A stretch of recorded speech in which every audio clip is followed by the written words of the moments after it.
ठीक है।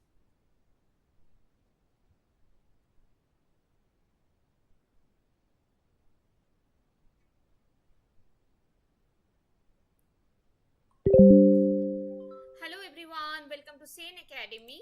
My name is Shilpi Mukherjee and today we will discuss about higher education, ancient education. Okay, so ancient education part 1 आज हम लोग करने वाले हैं। हायर एजुकेशन का जितने सारे पेपर 1 का इम्पोर्टेंट एरिया है हम लोग इसी चैनल पे वो ही इम्पोर्टेंट एरिया को कवर करने वाले हैं।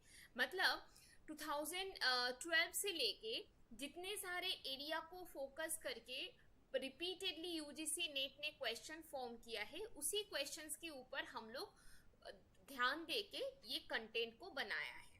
और एंशिएंट एजुकेशन बहुत ही मतलब प्रिलिमिनरी स्टेज में हायर एजुकेशन का जो सिलेबस है बहुत ही बेसिक लेवल में इसको पढ़ना ही पड़ता है हर एक स्टूडेंट्स को। सो आप लोग फटाफट ज्वाइन हो जाइए। आज हम लोग एंशिएंट एजुकेशन पार्ट 1 डिस्कस करने वाले हैं और यहाँ पे जितने सारे यहाँ से आपका एक दो क्वेश्चन एग्जाम में आएगा ही आएगा, तो यहाँ से हम लोग आज वो ही सीख के जाएंगे। ओके, तो आप लोग फटाफट कमेंट कर दीजिए, मुझे बता दीजिए एम आई ऑडिबल और not.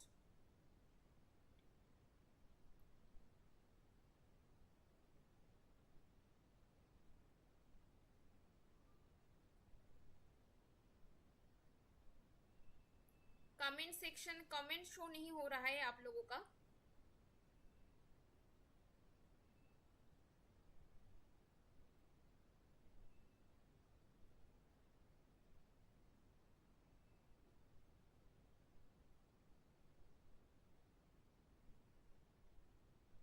Hello,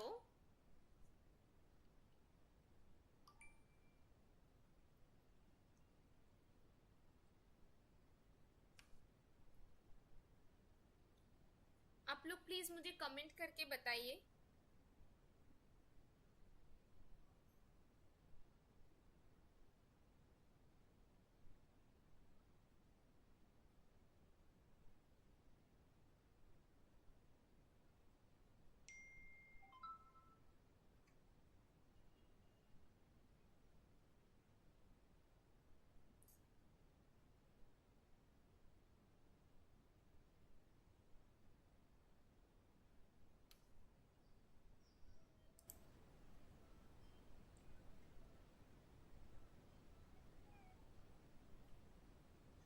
hello, app open नहीं हो रहा है। कोई स्टूडेंट मुझे मैसेज करके बता रहे कि लिंक से कोई कुछ शो नहीं हो रहा।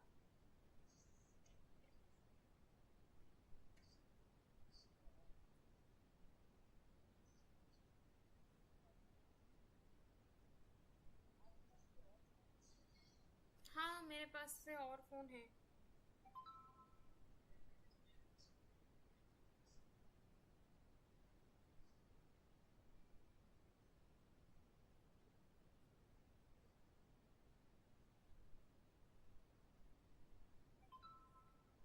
हाँ हाँ हाँ, अब ठीक है। ठीक है। ठीक है। Hello everyone.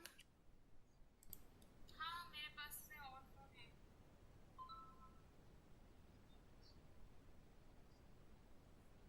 Hello everyone, sorry for the technical error. कभी कभी हो जाता है ना कि टेक्निकल प्रॉब्लम। सो अब ठीक है, हम लोग लाइव आ चुके हैं और आज हम लोग इम्पोर्टेंट इम्पोर्टेंट कुछ इंफॉर्मेशन जानेंगे through this channel higher education. Ancient Indian education के बारे में हम लोग बात करेंगे और यहाँ पे हम लोग उसी पॉइंट उसी टॉपिक के लेके डिस्कस करेंगे जो टॉपिक रिपीटेडली एग्जाम में पूछा जाता है। ओके, 2012 से लेके आप 2023 दिसंबर तक जितने सारे पीवाईक्यूज है हायर एजुकेशन का वहाँ पे हम लोग एनालाइज करके देखा है कि कौन सी एरिया बहुत ज़्यादा इम्पोर्टेंट है और यहाँ पे आपको उसी टॉपिक रिलेटेड इंफॉर्मेशन मिल जाएगा। तो सबसे पहले बेसिक चीज़ों से हम लोग स्टार्ट करते हैं। एंशियंट इंडियन एजुकेशन से हम लोग स्टार्ट करेंगे। एंशियंट एजुकेशन को हम लोग दो पार्ट में बांटेंगे। वन, वैदिक era. Part 2 is Buddhism and Jainism. Okay, तो ऐसे करके हम लोग आगे बढ़ेंगे एंड देन हम लोग थर्ड क्लास हम लोगों का जो होगा, फर्स्ट क्लास तो हो गया एंशियंट इंडियन एजुकेशन, जहाँ पे हम लोग वैदिक लिटरेचर के ऊपर कवर कर रहे हैं। पार्ट 2 हम लोगों का होगा किसके ऊपर? Buddhism and Jainism. पार्ट 3 हम लोगों का क्या होगा? पार्ट 3 हम लोगों का होगा pre independence and post independence. Okay, तो ऐसे करके हम लोग आगे बढ़ेंगे और उसके बाद आएगा एनईपी, जो न्यू एजुकेशन पॉलिसी 2020, उसको अच्छे से पढ़ना होगा क्योंकि वहां से बहुत ज्यादा क्वेश्चन आता है। और इनके बीच में जो एंशिएंट एजुकेशन का इंस्टीट्यूशन है, लाइक नालंदा, तक्षशिला, एक एक इंस्टीट्यूशन को हम लोगों को जानना पड़ेगा। कहाँ पे कौन सा स्टडी होता था, कौन सी यूनिवर्सिटी में सबसे ज़्यादा सब्जेक्ट्स था, कौन सी यूनिवर्सिटी में कौन सी यूनिवर्सिटी कहाँ से है, ये हम लोगों को जानना पड़ेगा। सो चलिए आज हम लोगों का फर्स्ट क्लास हायर एजुकेशन का वो स्टार्ट करते हैं, विच इज वैदिक लिटरेचर। तो are you ready? Comment section में good evening ma'am, sorry, very sorry, आज बहुत ज्यादा टेक्निकल एरर हुआ है। आने वाले टाइम में ट्राई करेंगे, बट देखिए कुछ टाइम क्या होता है ना, टेक्निकल एरर तो हम लोगों के हाथ में नहीं रहता है। सो ये एक प्रॉब्लम है, हो जाता है कभी कभी। सो चलिए आज का क्लास स्टार्ट करते हैं, वैदिक लिटरेचर, जो जहाँ पे हम लोग बात करेंगे कि इसका fundamentals of ancient Indian education. Okay, fundamentals of ancient Indian education. तो वैदिक एरा, वैदिक लिटरेचर हम लोगों को जानना क्यों होगा, ये सबसे पहले हम लोग देखते हैं। देखिए, वैदिक era of Indian education is very important. क्यों? क्योंकि वैदिक एरा से एक फाउंडेशनल फ्रेमवर्क क्रिएट होता है इंडियाज एजुकेशनल सिस्टम का।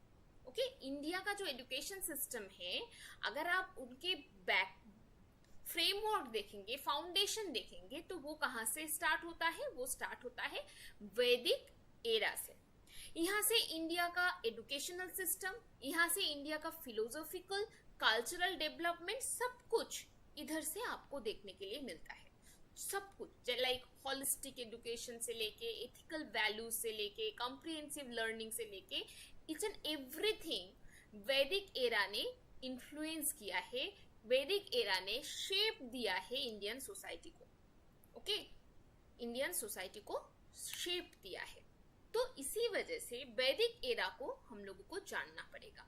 सो वैदिक एरा का सिस्टम जो है, वैदिक एरा में हम लोगों को तो ये बेसिक चीजें पता है कि वैदिक एरा में Vedas which are 4 in members, कौन सा? ऋग्वेद, सामवेदा, यजुर्वेदा एंड अथर्ववेदा। ओके, और वेद का जो वेद, ये शब्द जो है वेद, वेद का मतलब क्या है? वेद का मतलब है, वेद ये जो वर्ड है, ये सब आया है वेद से, which means knowledge, which means knowledge। Okay, तो नॉलेज जो बेसिक चीज है जिससे डेवलप्ड होता है इनर, आपके अंदर इनर जो ब्यूटी है, उसका जो प्रकाश होता है, वो कहाँ से? वो आपका नॉलेज से, वो आपका नॉलेज से। तो इसीलिए वैदिक नॉलेज अगर आप वैदिक इंडियन कल्चर को देखेंगे, इंडियन कल्चर का हिस्ट्री को, इंडियन कल्चर के एकदम स्टार्टिंग पॉइंट में जाएंगे, वहां से आपको क्या मिलेगा? कुछ वैदिक करिकुलम देखने के लिए मिलेगा। वैदिक करिकुलम कहाँ पे ये सब लिखा हुआ है? ये करिकुलम लिखा हुआ है ऋग्वेदा, सामवेदा, यजुर्वेदा, अथर्ववेदा में। सोसाइटी कैसे फॉर्म होगा, क्या रोल होगा एजुकेशन का, सोसाइटी का फिलोसॉफिकल पर्सपेक्टिव क्या रहेगा, सब कुछ। Good evening ma'am, please zoom the screen. Okay okay okay, अब देख पा रहे हैं आप लोग? प्लीज कमेंट करके मुझे बताइए। सो the ancient Indian education had been evolved strictly on the foundation of Indian epistemological and philosophical tradition. Philosophical and epistemological tradition से ancient एजुकेशन सिस्टम इवॉल्व हुआ है, जो इसके नाम क्या है, वैदिक era. So the idea of ephemerity of life and the world, okay, the concept of ultimate death and futility of mundane pleasure. pleasure कहाँ से मिलता है, knowledge से. according to वैदिक एरा में आपका knowledge से मिलता है pleasure. तो 4 वेद के बारे में हम लोग बात कर रहे थे. 1 is Rigveda, 2 is Yajurveda, 3 is Samaveda, 4 is Atharvaveda. Rigveda क्या है, Rigveda is one of the oldest है, ठीक है. ऋग्वेदा मीन्स क्या है, is a Holi book of मंत्रस. Rigveda में क्वेश्चन कैसे आता है पता है, क्वेश्चन आता है कि ऋग्वेदा रिलेटेड किससे है, तो ये किससे रिलेटेड है, Holi book of मंत्रस. Yajurveda guide book है जहां पे प्रेरिस्ट and contains rituals and ceremonial instruction. यहाँ पे क्या देखने के लिए मिलता है, rituals and ceremonial instruction. Samaveda क्या है, Samaveda book of chants and songs, okay, ceremonial sacrifices and various rituals of worship. Samaveda.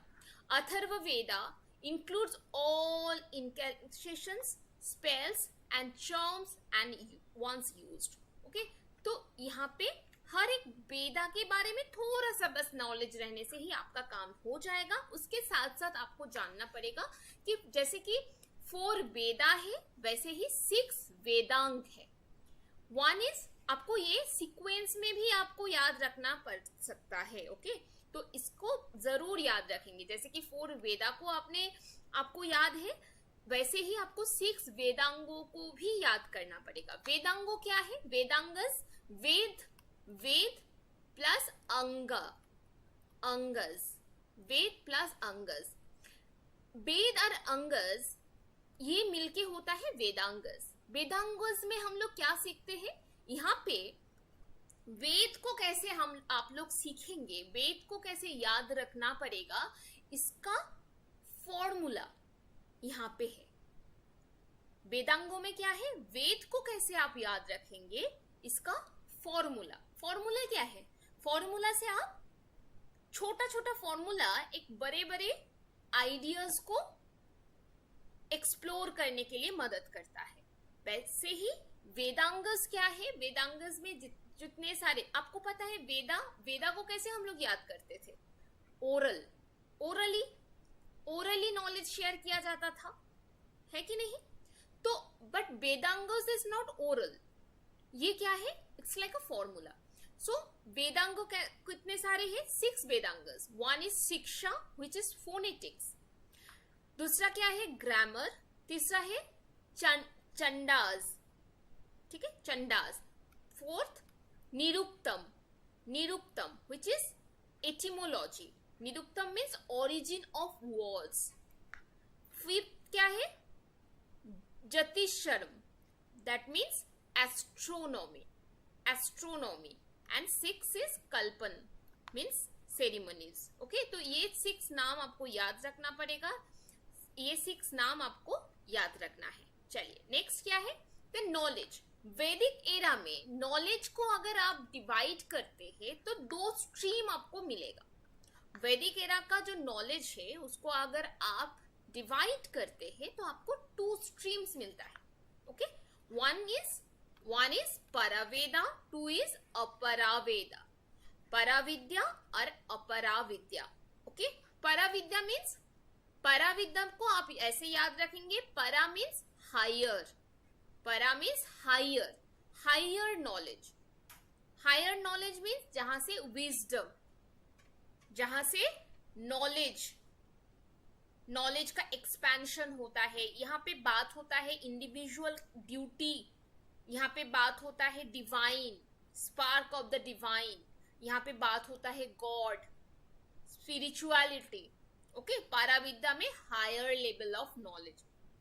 तो हायर लेवल नॉलेज को स्पिरिचुअल विजडम भी बोला जाता है. क्या बोला जाता है, कमेंट सेक्शन में बताइए. Spiritual wisdom. तो paravidya means spiritual wisdom.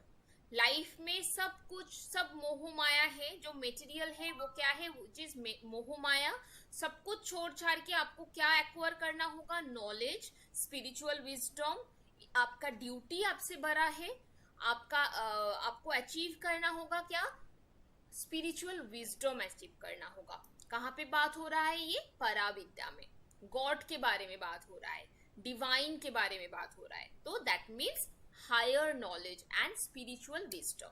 Okay, अपरा विद्या क्या है, अपरा विद्या, apara vidya deals with lower knowledge. किसके साथ बात करता है, lower knowledge. Apara vidya it deals with lower knowledge. Okay, lower knowledge means why it is lower knowledge, because अपरा विद्या में बात होता है फिजिकल, मेटीरियलिस्टिक, कंफर्टेबल लाइफ के बारे में।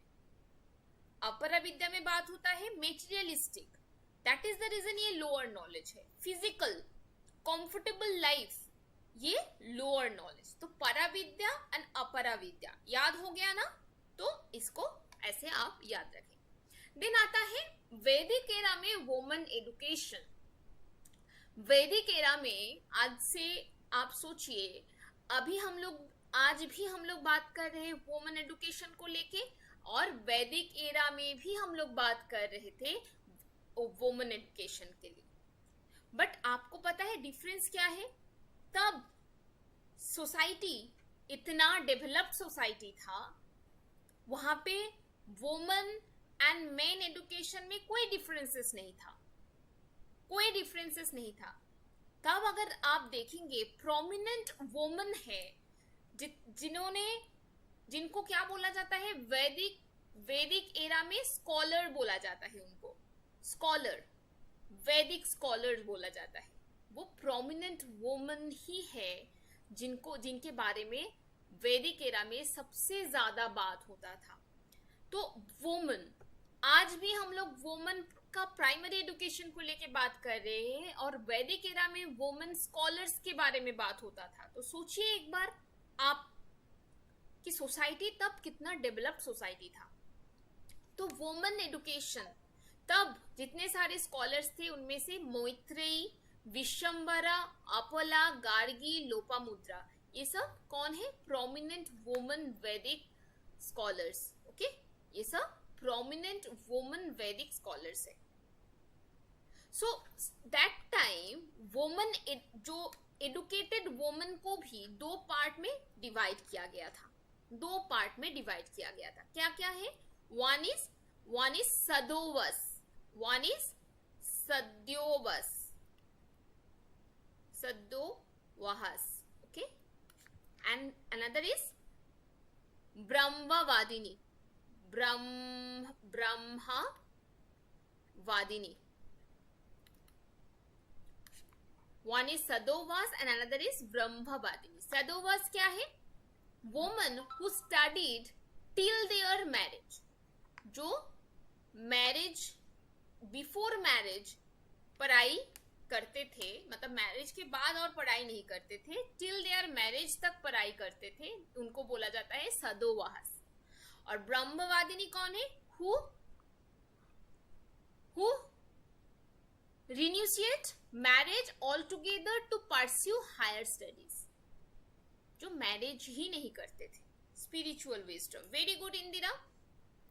सो ब्रह्मवादिनी, जो लोग विवाह नहीं करते थे, ओनली स्टडी करते थे, उनको क्या बोला जाता है, ब्रह्मवादिनी।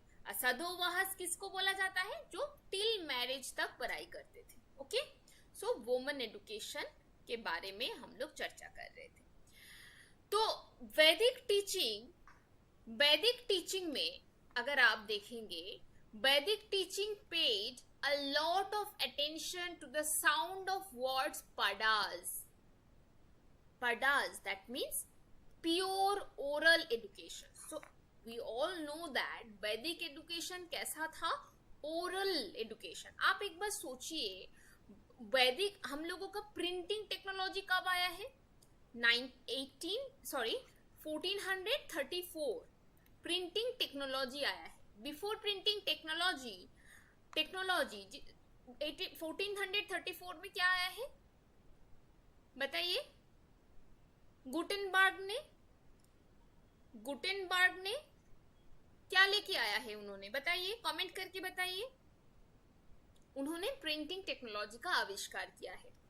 अब उससे पहले जितने सारे बुक्स, जितने सारे स्क्रिप्ट्स, जितने सारे राइट अप था दैट टाइम, वो कैसे था? हर एक बुक हैंड रिटन था, राइट? Handwritten. अगर हैंड रिटन कोई बुक है, मटेरियल है, उसका कॉपी लिमिटेड होगा, उसका कॉपी लिमिटेड होगा। तो वेदा हैंड रिटन है, तो कॉपी भी रिटन है, हैंड रिटन है। और हैंड रिटन होने से आप मास के बीच में वो बांट नहीं सकते, राइट? वो हैंड रिटन है तो आप उसको क्या नहीं कर सकते? मास को डिस्ट्रीब्यूट नहीं कर सकते। तो मास को डिस्ट्रीब्यूट तो नहीं कर सकते, बट मास के बीच में आप एजुकेशन को तो स्प्रेड कर सकते हैं। तो कैसे करेंगे? Lecture method. टीचिंग में लेक्चर मेथड आप कवर किए हैं ना, टीचिंग में। Teaching style, lecture method, teaching style में सबसे ज्यादा कॉस्ट इफेक्टिव एंड सबसे ज्यादा फास्टेस्ट, तब जब बात हो, सोशल मीडिया के जमाने का बात नहीं हो रहा है, नॉर्मली सबसे लेक्चर मेथड सबसे ज्यादा कॉस्ट इफेक्टिव एंड सबसे ज्यादा स्टूडेंट्स के लिए सबसे ज्यादा इफेक्टिव होता है। सोशल मीडिया के टाइम की बात नहीं हो रहा है, इन जनरली बात कर रही हूँ। तो वेद को भी, क्या वेदास को भी पढ़ाने के लिए ओरल एजुकेशन तब से स्टार्ट हुआ है। क्यों स्टार्ट हुआ है? बिकॉज ये एक रीजन है, क्योंकि हैंड रिटन बुक आप बांट नहीं सकते हैं धीरे धीरे। तो ये भी वन ऑफ द रीजन, मैं नहीं बता रही हूँ कि यही ओनली रीजन है, बट ये वन ऑफ द रीजन है, right? The Vedic teaching paid a lot of attention to the sound of words padas, that means pure oral education given through chintan. Chintan means thinking, जो आप पढ़ रहे हैं उसको लेके सोचिए। क्लास में भी मैं बताती हूँ आप लोगों को कि जितने सारे टॉपिक के ऊपर डिस्कशन हो रहा है, आप उसके ऊपर सोचिए, चिंता करिए। तो रिटेंशन से क्या होता है? आपके पास जितने सारे नॉलेज गैदर हुआ है, वो धीरे धीरे धीरे धीरे और भी उसका आप इन डेप्थ में जा सकते हैं, चिंतन से उसको महसूस कर सकते हैं। Okay, so education was a matter of individual concern. The focus is upon personality development for the students by taking into account inner and outer perspective. Education was not that time, education बिल्कुल भी degree के लिए नहीं था। Individual concern, personality development, students का inner and outer perspectives के ऊपर focus करके करिकुलम बनाया गया था। कहाँ पे? वैदिक एरा में। Individual concern, personality development, students का इनर एंड आउटर पर्सपेक्टिव्स के ऊपर ज्यादा फोकस किया गया था। कहाँ पे? वैदिक एरा में। तो students were admitted based on their moral character. Admission किसके ऊपर होता था? कोई एक स्टूडेंट्स का मोरल कैरेक्टर कैसा है, high conduct, ethical holistic behaviour कैसा है, इसके ऊपर जज करके उनको एडमिशन किया जाता था। The society did not have much say in the religious and fees to be charged called guru dakshina. Society मतलब गुरु दक्षिणा एक स्टूडेंट कितना देंगे, मतलब फीस कितना भर के जाना पड़ेगा। दैट टाइम स्टूडेंट्स का moral character, students individual development, students का पर्सनालिटी डेवलपमेंट, स्टूडेंट का इनर ब्यूटी, ये सब ज्यादा इंपॉर्टेंट था फीस से। Okay, the society did not have much say in the regulation of fees to be charged called guru dakshina. Fees को तब time बताया जाता था गुरु दक्षिणा, और गुरु दक्षिणा कितना अमाउंट होगा, कैसे दिया जाएगा, इसके बारे में सोसाइटी कुछ नहीं बात करते थे।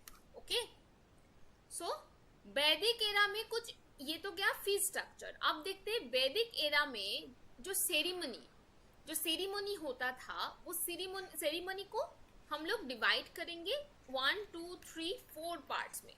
क्या है? सबसे पहले है उपनयन। उपनयन मीन्स इनिशिएशन। उपनयन क्या होता है? यहाँ पे एक 5 साल के बच्चे को उपनयन, दैट मीन्स विद्या आरंभ। उपनयन मीन्स इनिशिएशन, दैट मीन्स विद्या आरंभ। मतलब एक 5 साल के बच्चे या बच्ची, मतलब दैट टाइम वैदिक एरा में लड़का एंड लड़की दोनों को ही पढ़ने का मौका मिलता है। सो कोई यहाँ पे मेंशन नहीं है कि ओनली लड़का ओनली लड़की, ऐसा नहीं है। 5 साल के बच्चे को फॉर्मल एजुकेशन स्टार्ट करने के लिए 5 साल के बच्चे को फॉर्मल एजुकेशन स्टार्ट करने के लिए क्या दिया जाता है?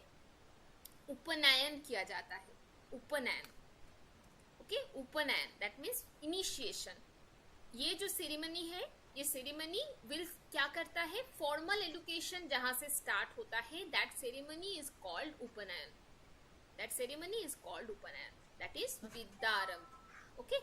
उपनयन was a ceremony by which the child is called to be born again at his guru's home. पहले तो वो अपने माँ बाप के बच्चे होते हैं 5 साल पहले, एंड 5 साल जब हो गया वो गुरु गृह में जाके फॉर्मल एजुकेशन जिस दिन से स्टार्ट किया उनका अगेन बॉर्न हुआ।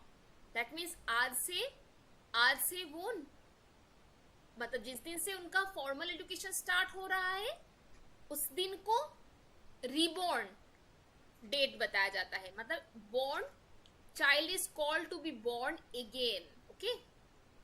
वो नॉलेज से बाय, मतलब उनका जन्म जो हुआ है, उनका जो ज्ञान चक्षु है वो क्या होगा? वो ओपन आई ओपन होगा थ्रू द नॉलेज, ओके। तो फॉर्मल एजुकेशन से क्या होगा? उनका आई ओपन होगा।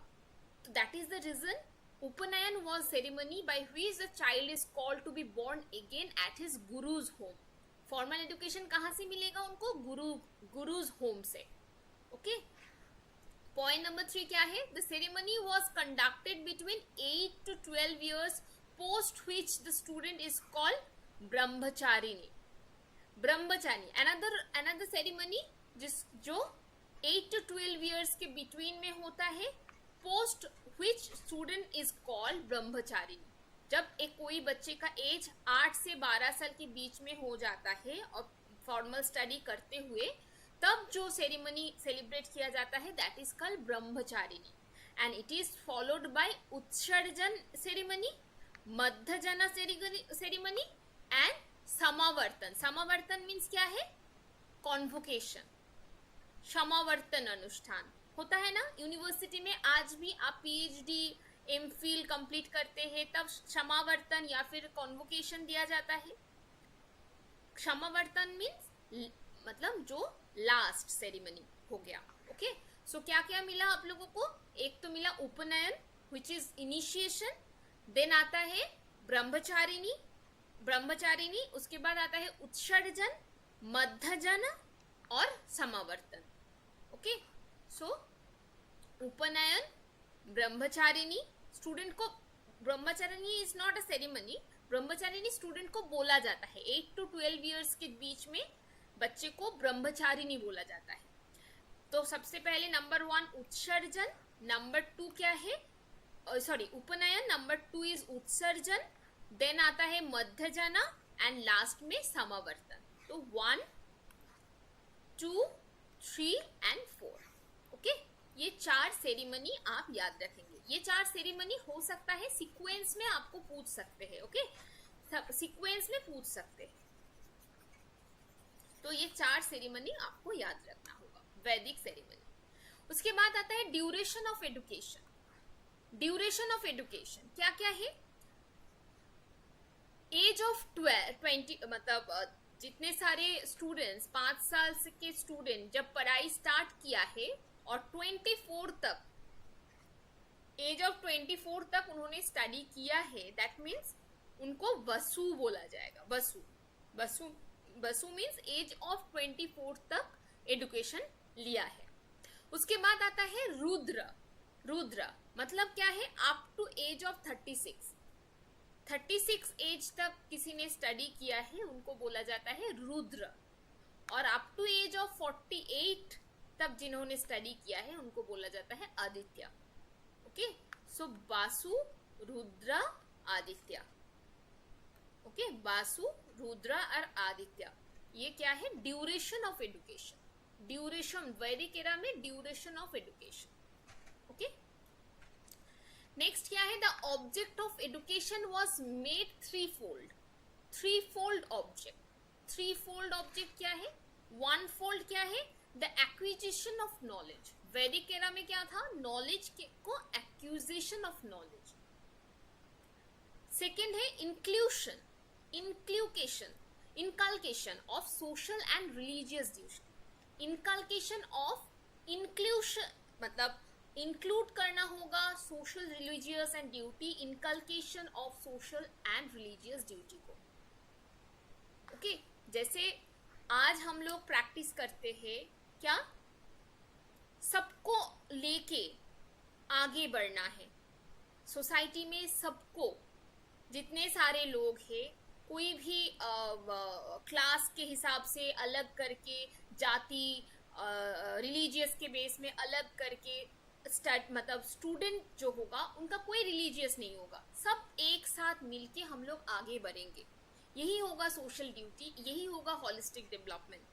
तो यहाँ पे बात हो रहा है inculcation of social and religious duties. उसके बाद क्या होता है, आता है promotion of character. Okay, promotion of character, एक पर्सन का मोरल कैरेक्टर कैसा है, होलिस्टिक नॉलेज कैसा है, प्रोमोशन ऑफ कैरेक्टर। तो यहाँ पे बात हो रहा है 1 2 3 acquisition of knowledge, inculcation of social and religious duty, promotion of character. Okay, in ancient India the ultimate aim of education was self realization। जैसे आज हम लोग बात करते हैं self esteem, self actualization, that time also हम लोग बात करते थे एंशियंट इंडियन एजुकेशन में ultimate aim of education was self realization, मोक्ष प्राप्ति। ऑब्जेक्टिव ऑफ एजुकेशन क्या था, अटेनमेंट ऑफ मोक्ष, मोक्ष प्राप्ति। ओके, अगर आप Indian education system, Indian ancient education system को देखेंगे तो आपको देखने के लिए मिलेगा कि सबसे पहले जो एजुकेशन वर्ल्ड में इंडिया सबसे आगे है, आगे इंडियन मतलब इंडिया वर्ल्ड में सबसे आगे एजुकेशन सिस्टम चालू किया है। अगर आप देखेंगे इंडिया का जो एजुकेशन कल्चर है वो बहुत रिच कल्चर है। कहाँ पे हर एक सब्जेक्ट में इंडियन स्कॉलर आपको देखने के लिए मिलेगा, हर एक सिचुएशन में। अगर आप देखते हैं इंडियन एजुकेशन बहुत ही बेसिक लेवल से उन्होंने अपना फंडामेंटल वर्क, फंडामेंटल एजुकेशन के लिए उन्होंने काम किया है। इंडियन एजुकेशन बहुत ही रिच इन कल्चर है, रिच एजुकेशन कल्चर है इंडियन एजुकेशन। चलिए तो दो क्या देखते हैं आप, the 4 goals of human life. यहाँ पे बात होता है वैदिक एरा में बात होता है 4 goals of human life. 1 is earth, 2 is कमा, 3 इज धर्म, 4 इज मोक्षा।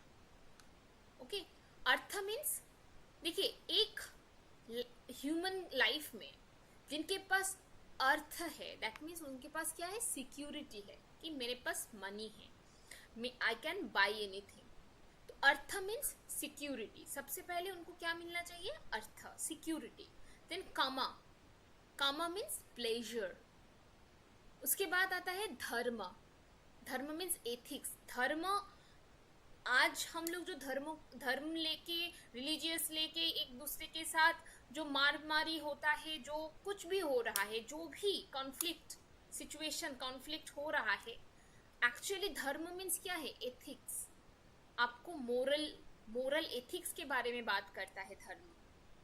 अगर आप सही से कोई भी धर्म रिलीजियस बुक को देखेंगे, वहां पे बात होता है एथिकलिटी का।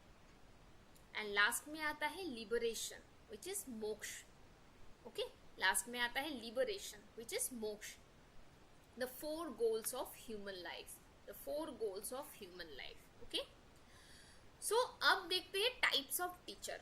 दैट टाइम, आज भी जैसे कि असिस्टेंट प्रोफेसर, एसोसिएट प्रोफेसर, ऐसे करके टीचर का टाइप्स है, वैसे दैट टाइम भी टीचर का टाइप्स है। कैसा है? 1 is acharya, 2 is charakas, 3 is यजाना सतिका एंड 4 is शिक्षका। तो आचार्य किसको बोला जाता है? A teacher to teach Vedas without charging fees. जिन्होंने फीस नहीं लिया है उनको आचार्य बोला जाता है। ओके, उपाध्याय किसको बोला जाता है? To earn his livelihood and taught only a portion of Vedas और वेदांग। उपाध्याय क्या काम क्या है? उन्होंने एक स्टूडेंट को यही सिखाएंगे कि लाइवलीहुड कैसे जीना है, उसके साथ थोड़ा सा वेद का और वेदांग का थोड़ा सा पोर्शन, पूरा मतलब होल वेदा, होल वेदांगस नहीं, थोड़ा सा पोर्शन उनको सिखाया जाएगा। चारकस का क्या रोल है यहाँ पे? Wandering scholars to visit the nation for higher knowledge. Okay, यहाँ पे हायर नॉलेज के बारे में बात होता है। Usually regarded as possible source of knowledge by सत्पथबंधन। ओके, तो यहाँ पे हायर नॉलेज के बारे में मतलब चारकस जो नॉलेज शेयर करते हैं वो डिफरेंट स्कॉलर्स को विजिट करेंगे for higher knowledge. Okay, higher knowledge को पाने के लिए। जैसे कि ह्यूएनसांग आए थे चीन से इंडिया में, क्यों आए थे? हायर नॉलेज गेन करने के लिए। वैसे ही हायर नॉलेज गेन करने के लिए स्कॉलर्स एक दूसरे को मीट करेंगे, बाहर जाएंगे। So this is the role. उसके बाद आता है यजाना सतिका। They were famous for their profound scholarship. Students from distant place would visit them to seek education. देखिए चारकस में क्या हो रहा है? स्टूडेंट्स बाहर जा रहा है फॉर हायर नॉलेज, और यहाँ पे बाहर से स्टूडेंट आ रहा है फॉर नॉलेज, यजाना सतिका। और शिक्षा का क्या है? शिक्षा का means instruction in arts such as dancing, कोई भी आर्ट। ओके, कोई भी आर्ट। ओके, सो नेक्स्ट हम लोग देखेंगे एजुकेशनल इंस्टीट्यूशंस। वैदिक एरा में जितने सारे एजुकेशनल इंस्टीट्यूशन है उसको क्या बोला जाता है? जस्ट सेकेंड, कॉलिंग बेल में बहुत बार रिंग हो रहा है, मैं 1 मिनट में आती हूँ।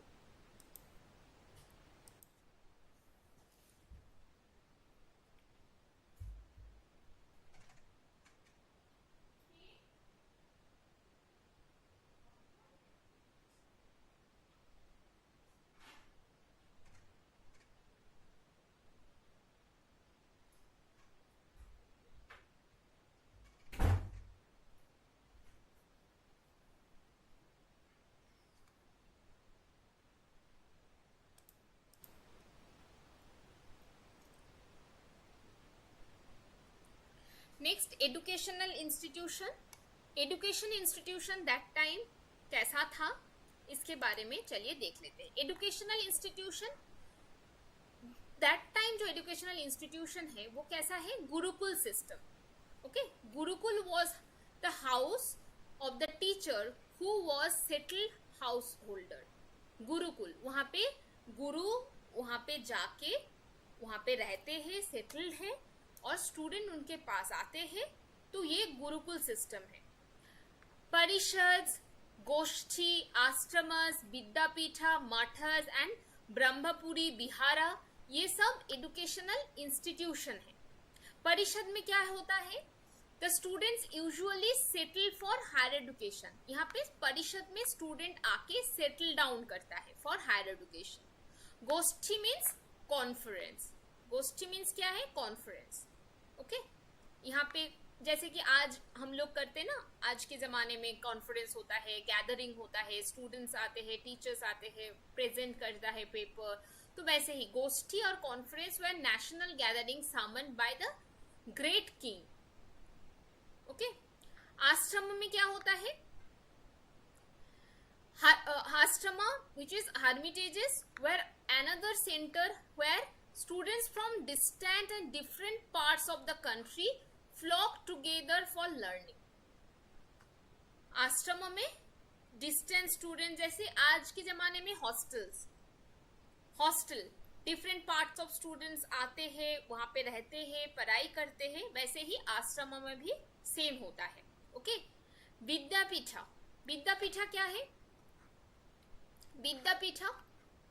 विद्यापीठा means educational institution for spiritual aspects started by great Acharya Aghara, where settlements of Brahmins in village where they used to teach.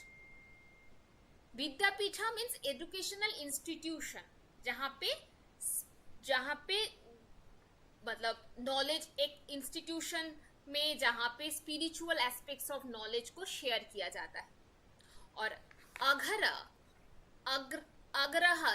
अग्रहज means क्या है? ब्राह्मीण विलेज, जहाँ पे ब्राह्मीण लोग विलेज में, वैदिक एजुकेशन में आपको ब्राह्मीण कल्चर, मतलब वैदिक एजुकेशन इज द मतलब most prominent culture in Hinduism में, और आपको यहाँ पे ब्राह्मीण मतलब बहुत उनका रोल, उनका इम्पैक्ट सोसाइटी में देखने के लिए मिलेगा। मठस मीन्स क्या है? They were mainly for residing or receiving religious and secular instruction. मठस में क्या होता है? सेक्युलर इंस्ट्रक्शंस दिया जाता है एंड रिलीजियस नॉलेज दिया जाता है। मठस आज भी है। मठस आप देखेंगे डिफरेंट मठ्स, बेलूर मठ्स कोलकाता में है, बाहर में मतलब नेशनली बहुत सारे मठ है, रामकृष्ण मठ। ब्रह्मपुरी क्या है? A settlement of learned Brahmins in towns and cities or in any selected area for education purpose.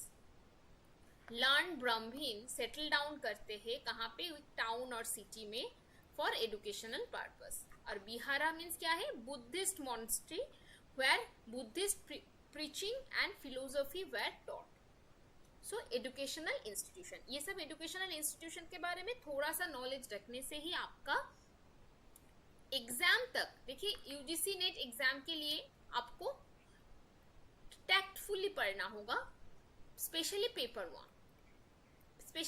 One. आपको आने वाले टाइम में हायर एजुकेशन बेसिक नॉलेज तो हमेशा ही रखना जरूरी होता है, बट पेपर वन के लिए आपको टैक्टफुली पढ़ना होगा। जो इम्पोर्टेंट एरिया है उसको पढ़ना है, उसके साथ उसके रिलेटेड कुछ UIQs, उससे रिलेटेड कुछ क्वेश्चंस प्रैक्टिस करना है, तो ही आपका हो जाएगा। बट उसको अच्छे से दिमाग में बेसिक कॉन्सेप्ट रहना बहुत जरूरी होता है। ऐसा आपको अगर इनके बारे में और भी ज्यादा detail in depth knowledge gather करना है तो आप पढ़ सकते हैं, but UGC net paper one के लिए आपका जितना अभी मैंने बताया वो ही इम्पोर्टेंट है। ओके, तो मेथड ऑफ इंस्ट्रक्शन हम लोगों को पता है कि वैदिक एरा में मेथड ऑफ इंस्ट्रक्शन कैसा था, कमेंट करके बताइए। Oral, right? Oral. So shravan, simple ways shravan, उसके बाद मनन, उसके बाद nidhyasan and shrutis. Shravan means process of listening, manan means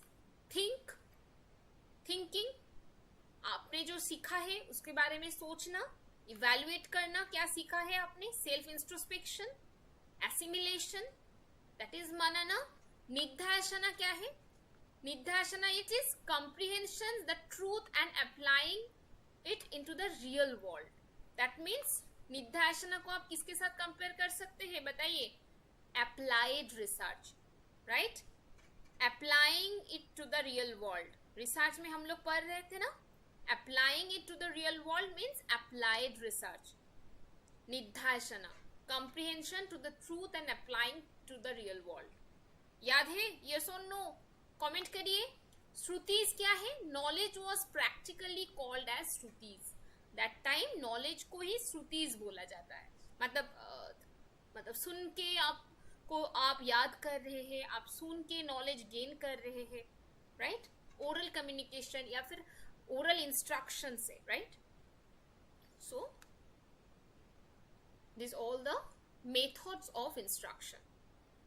evaluation system कैसा है? इवैल्यूएशन सिस्टम में 3 ग्रेड होता है, 1, 2, 3. एक होता है महाप्रजनन ग्रेड, जो हाईएस्ट एबिलिटी ऑफ स्टूडेंट को दिया जाता है.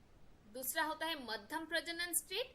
मध्यम नाम से ही पता चलता है कि मीडियोकर जो एबिलिटी है जिन स्टूडेंट का, उनको दिया जाता है. एंड अल्प प्रजनन means students of low ability. अल्प, महा, मध्यम, अल्प नाम से ही आप देख पाएंगे. मोनास्टिक ऑर्डर ऑफ एजुकेशन आप देखेंगे पोस्ट वैदिक एरा में, मतलब लेटर वैदिक एरा में, नॉट पोस्ट, लेटर वैदिक एरा में क्या हो गया था? पहले तो प्री वैदिक एरा में कास्ट कुछ नहीं था. प्री वैदिक एरा में कास्ट अलग से नहीं था. बट पोस्ट वैदिक एरा में या फिर लेटर वैदिक एरा में आप देखेंगे कास्ट सिस्टम. कास्ट सिस्टम कैसा है? ब्राह्मण, क्षत्रिय, वैश्य, शूद्र.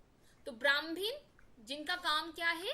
जिनका काम है knowledge about religion, knowledge about culture, philosophy, subjects. ब्राह्मण जिसके पास जो नॉलेज देंगे, नॉलेज को स्प्रेड करेंगे, मतलब ओपिनियन लीडर का रोल, ठीक है? जिनका काम है पूजा करना, जिनका काम है नॉलेज गेन करना और नॉलेज शेयर करना. क्षत्रिय का काम क्या है? क्षत्रिय का काम क्या है? They were trained in aspects of warfare. कोई वॉर में जाना होता है तो क्षत्रिय को बुलाया जाता है दैट टाइम, ब्राह्मण्स को नहीं. अलग अलग कास्ट सिस्टम में अलग अलग रोल होता है. वैश्य का काम क्या है? वैश्य बिजनेस क्लास, जिनका काम है ट्रेड करना, जिनका काम है ट्रेड रिलेटेड काम करना, ये सब. और lower caste in the hierarchy Shudra was not given any knowledge. उनको कोई नॉलेज नहीं दिया जाता था. समाज में जितने सारे लोअर वर्क है उनको दिया जाता था, बट कोई नॉलेज गेन करना, कोई अच्छे काम के लिए उनको बुलाया नहीं जाता था. तो ये ब्राह्मण, क्षत्रिय, वैश्य, शूद्र. सब्जेक्ट्स क्या होता था दैट टाइम पढ़ने के लिए? वो क्या है? हिस्ट्री, अन्वीक्षिकी. देखिए यहाँ पे मैंने सब्जेक्ट के साथ आज मतलब कौन सा सब्जेक्ट का नाम क्या है, जैसे कि इतिहास, हिस्ट्री है, ये आप लोगों को पता है. But Anvikshiki which means logic, ये नहीं पता होगा आप लोगों को शायद. तो आप ये यहाँ से एग्जाम में क्वेश्चन पूछा जाता है तो हम लोग गड़बड़ करके आ जाते हैं. तो अन्वीक्षिकी को नॉलेज, ठीक है, ये याद करना है. मीमांसा मीन्स इंटरप्रिटेशन. शिल्प शास्त्र, ये तो देख के पता चल रहा है. आर्किटेक्चर, ये तो सही है. अर्थशास्त्र देख के पता चल रहा है, ये polity. But we don't know about वार्ता. वार्ता क्या है? वार्ता means agriculture, trade, commerce, animal husbandry, ये होता है वार्ता सब्जेक्ट. तो हम लोगों को जो सब्जेक्ट यहाँ पे आप लोगों को लग रहा है कि ये टर्म नहीं आता है, नहीं जानते हैं, तो उसको ध्यान से उसका इंग्लिश मीनिंग क्या है वो आप थोड़ा देखेंगे. मैं हाईलाइट कर रही हूँ बट आप भी थोड़ा देखेंगे. अन्वीक्षिकी आप लोगों को नहीं पता होगा, वार्ता नहीं पता होगा. वार्ता, अन्वीक्षिकी दोनों से 2022 में क्वेश्चन आ चुका है एक बार. 2023 में भी क्वेश्चन आया है. 23 जून में क्वेश्चन आया है, जून हायर एजुकेशन में आया है. मतलब 22 के जितने बहुत सारे शिफ्ट होता था तब 35, 33, 32 शिफ्ट होता था. तो बहुत सारे क्वेश्चन में तो आपको देखने के लिए मिलेगा ही मिलेगा. बट मास कम्युनिकेशन का जो पेपर था, पेपर 2 जिनका मास कम्युनिकेशन है, उनके लिए भी उनका जो पेपर 1 है, उसी पेपर में भी अन्वीक्षिकीयन वार्ता आया है। वार्ता means agriculture, trade and commerce, husbandry, अच्छा उसके बाद एनिमल हस्बेंड्री, अच्छा उसके बाद धनुर्विद्या। धनुर्विद्या मतलब आर्चरी, वो तो पता है। क्रीड़ा मीन्स फिजिकल एजुकेशन। बट आपको ये पढ़ना होगा व्यायाम पराकारा, दैट मीन्स एक्सरसाइज। व्यायाम पराकारा, यहाँ को अगर हम लोग डिवाइड करते हैं, व्यायाम से आपको एक्सरसाइज मिल जाएगा, व्यायाम से आपको एक्सरसाइज ये शब्द मिल जाएगा। बट एक साथ आता है तो हम लोग कंफ्यूज हो जाते हैं ना, व्यायामा पराकारा। तो कंफ्यूज बिल्कुल नहीं होना है, ये क्या है, vyayama parakara, that means exercise. Okay, धनुर्विद्या ये तो पता है। योग साधना ये भी पता है कि training of mind and body, yoga Sadhana. And शास्त्र, हाँ वो क्या है, ये सब सब्जेक्ट्स आपको लर्न करना होगा। लर्न मीन्स बस उनका ओरिजिनल नेम क्या है और आज हम लोग इसको कौन से नाम में जानते हैं, बस इसी को जानने से आपका हो जाएगा। यहाँ पे स्पेलिंग शास्त्र होगा ये, ठीक है, शास्त्र। सो ये सब सब्जेक्ट्स के बारे में एंशिएंट एजुकेशन में बात होता है। The aim of ancient education system क्या है, गोल क्या है, अल्टीमेट ऑब्जेक्टिव इज मोक्ष प्राप्ति। और क्या है, कैरेक्टर शेपिंग, एक पर्सन का कैरेक्टर शेपिंग। उसके बाद imparting religious knowledge and stress on social duties. Social duties, एक इंडिविजुअल अपने लाइफ को लीड कैसे करेगा, उनका सोशल ड्यूटी को कैसे उनको मतलब ज्यादा से ज्यादा फोकस किया जाता है कि सोशल ड्यूटी कैसे वो पालन करेंगे। उसके साथ development of all round personality and preservation of and promotion of rich culture. Preservation and promotion of rich culture, ये सब क्या है, वैदिक एजुकेशन या फिर एंशिएंट एजुकेशन पार्ट 1, जहां पे हम लोग वैदिक एजुकेशन पढ़ रहे हैं। वैदिक एजुकेशन का एम है, okay, the ultimate objective of मोक्ष प्राप्ति, character shaping, religious knowledge impart करना, सोशल ड्यूटीज के ऊपर ज्यादा फोकस करना, ठीक है, ऑल राउंड पर्सनालिटी डेवलपमेंट के ऊपर फोकस करना and promotion of rich culture. तो वैदिक एजुकेशन इतना तक ही आपके लिए इम्पोर्टेंट है। जो जो इम्पोर्टेंट एरिया है मैंने आपको बता दिया है। बट अगर आप देखेंगे कि वैदिक एरा इंडियन एजुकेशन सिस्टम में बहुत ज़्यादा इम्पोर्टेंट रोल प्ले करता है, क्योंकि वैदिक एरा से ही हम लोगों ने प्रिंसिपल मतलब जनरली जो एजुकेशनल सिस्टम है, लाइक जहाँ से स्टार्ट होता है तक्षशिला, नालंदा, यहाँ पे भी अगर आप देखेंगे वैदिक प्रिंसिपल से ही नालंदा एंड तक्षशिला इन्फ्लुएंस हुआ है, नालंदा तक्षशिला में एजुकेशन सिस्टम। ओके, सो बहुत ज़्यादा रेलिवेंट है वैदिक सिस्टम, क्योंकि आप देखेंगे Indian legacy, Indian cultural legacy में वैदिक सिस्टम का बहुत बढ़िया मतलब बहुत बड़ा रोल है, बहुत इम्पोर्टेंट रोल है। आज भी कंटेम्पोररी टाइम में भी आप वैदिक वैल्यूज को बहुत ज़्यादा प्रायोरिटी दिया जाता है, ठीक है। और देखेंगे वैदिक समय में क्या है, स्पिरिचुअलिटी के बारे में बात किया गया है, योगा, मेडिसिन के बारे में, मेडिटेशन के बारे में बात किया गया है, मेडिटेशन प्रैक्टिस के बारे में बात किया गया है। ये आज वर्ल्ड वाइड अडॉप्टेड है। स्पिरिचुअलिटी, योगा, मेडिटेशन प्रैक्टिस, ये सब अभी वर्ल्ड वाइड एक्सेप्टेबल है। तो आप सोचिए एक वैदिक एरा जो मतलब Indian education system whole world में ग्लोबल इम्पैक्ट है कि नहीं। Vedic philosophy is appreciated and adopted by whole world. So आज आप सोचिए उसी मिट्टी का आप मतलब इसी मिट्टी का सिटीजन है आप, तो सोचिए तो ये एजुकेशन सिस्टम को आपको क्यों जानना पड़ेगा। समझ में आ रहा है। तो Vedic era actually established the foundational framework for Indian educational, philosophical and cultural development. India में ethical values, comprehensive learning, holistic education के बारे में आज हम लोग बात करते हैं। ग्लोबल नॉलेज के बारे में बात करते हैं, ग्लोबल कल्चर के बारे में जब भी बात करते हैं, तब इंडियन कल्चर के बारे में जब बात उठता है तो वैदिक एरा को हम लोग इग्नोर नहीं कर पाएंगे, क्योंकि वैदिक एरा का रोल बहुत ही इम्पोर्टेंट होता है। ओके, चलिए, तो आज के लिए इतना ही। वैदिक एरा का हम लोगों ने खत्म किया है। कल हम लोग बात करेंगे बुद्धिज्म एंड जैनिज्म। बहुत ही शॉर्ट में ही हम लोग डिस्कस करेंगे बुद्धिज्म एंड जैनिज्म को, और बट शॉर्ट में करेंगे, बट डिटेल में करेंगे। बट वो क्या होगा, जो जो इम्पोर्टेंट पॉइंट होगा उसके ऊपर हम लोग चर्चा करेंगे। ओके, ठीक है।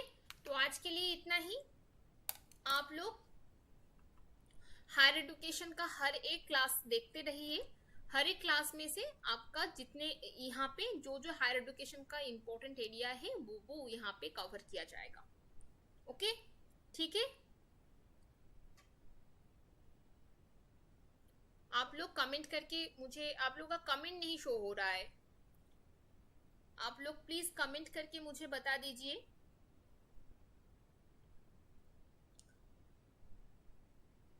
कौन कौन प्रेजेंट है, थोड़ा प्रेजेंट दे दीजिए। तो आज की क्लास में कौन कौन प्रेजेंट थे, थोड़ा नाम लिखिए अपना।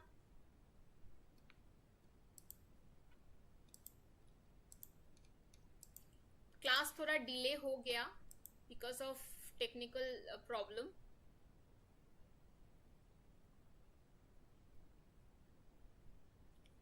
ठीक है, कोई भी क्वेश्चन है आज की क्लास में? कोई क्वेश्चन है प्लीज मुझे कमेंट करके बताइए, कोई क्वेश्चन है?